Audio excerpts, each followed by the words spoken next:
Hey everyone, welcome to our channel, where untold stories and unsolved mysteries come to life. If you're new here, don't forget to like, subscribe, and hit the bell to stay updated on all our fascinating cases. Today we're diving into a mysterious story about a man who disappeared in an inexplicable way. Stay tuned until the end to uncover the shocking details. The Forgotten Patient, a haunting hospital mystery. Some places are abandoned for a reason. Some stories should remain untold. But curiosity is dangerous, and Daniel Carter learned that the hard way. Daniel Carter had always been an urban explorer. It was his passion, his escape from the mundane.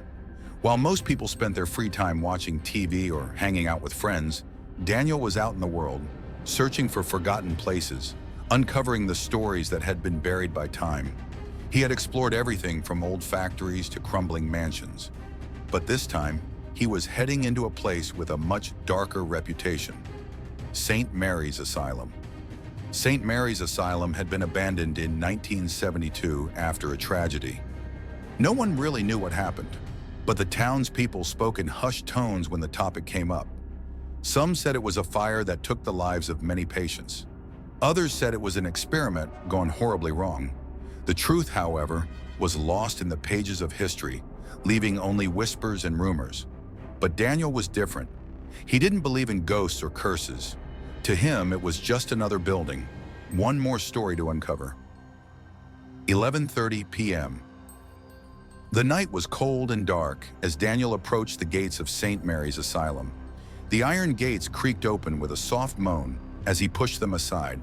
The air was thick, damp, and smelled of something old, something forgotten. Daniel switched on his flashlight and began walking down the overgrown path toward the building. His heart beat faster with excitement. This was exactly what he lived for, finding places where time had stood still. As he stepped inside the building, the silence hit him first. The kind of silence that presses against your chest. The kind of silence that feels almost unnatural. His flashlight beam illuminated the hall ahead. The walls were cracked, peeling, and covered in layers of grime. Broken stretchers lay on the floor, and yellowed medical charts were scattered across the ground. There was an overwhelming sense of decay, not just in the physical structure, but in the very atmosphere. Then he heard it, a whisper. It wasn't the wind, it wasn't the building settling. It was a voice, a faint, almost imperceptible voice. Daniel froze. He turned around quickly, his flashlight darting across the hallway. There was no one there, nothing, just the eerie emptiness of the asylum. But then something caught his eye. A door at the end of the hall was ajar. The beam from his flashlight flickered as he took a few steps toward it. The whisper seemed to call him, pulling him closer, urging him to investigate. 12 a.m. Inside the room was a single bed, an old wheelchair, and a patient's file that looked like it hadn't been touched in years. The file was dusty and yellowed, but there was one thing that stood out to him: patient number 108. The name was missing. There was no birth date, no history, just a simple note: do not let him out. What made this even stranger was the photograph attached to the file. A man wearing a hospital gown, staring directly into the camera. But his face was missing, as if it had been intentionally removed. Daniel's breath caught in his throat. He could feel the weight of the room pressing in on him, and the air began to feel heavy. As his fingers trembled, he placed the file back onto the table, his eyes still fixed on the photograph. He couldn't shake the feeling that something wasn't right. Then suddenly there was movement. The wheelchair, which had been stationary in the corner, creaked as it slowly rolled forward. Creak! Daniel froze, his pulse racing. Was someone else here? Was there another person in the building? He couldn't see anyone, but the movement was unmistakable. His flashlight swept across the room, landing on the bed. Something was under the sheets, a shape, rising, a hand. Long, bony fingers that seemed to stretch unnaturally. Daniel's heart was pounding in his chest as he stood there, frozen, staring at the figure. He couldn't move.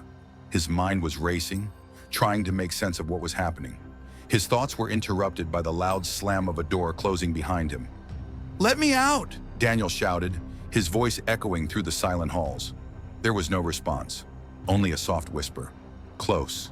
Too close. You already did. Daniel spun around to face the voice, but there was no one there.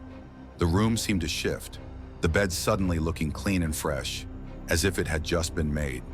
The air no longer smelled musty or decayed, but of fresh antiseptic, like a hospital room that had just been cleaned. The sound of footsteps and voices echoed from the hallway. It wasn't abandoned anymore. The door that had once been open was now locked, and Daniel was strapped to the bed. Trapped. His screams filled the room, but no one came. There was no escape. As the darkness closed in around him, he realized the horrifying truth. He wasn't alone in the asylum anymore. He had taken someone's place. Outside, a man carrying a camera walked away from the building. He looked pleased, as if he had accomplished something important. He was smiling, holding the camera. The image on the screen? Daniel's face.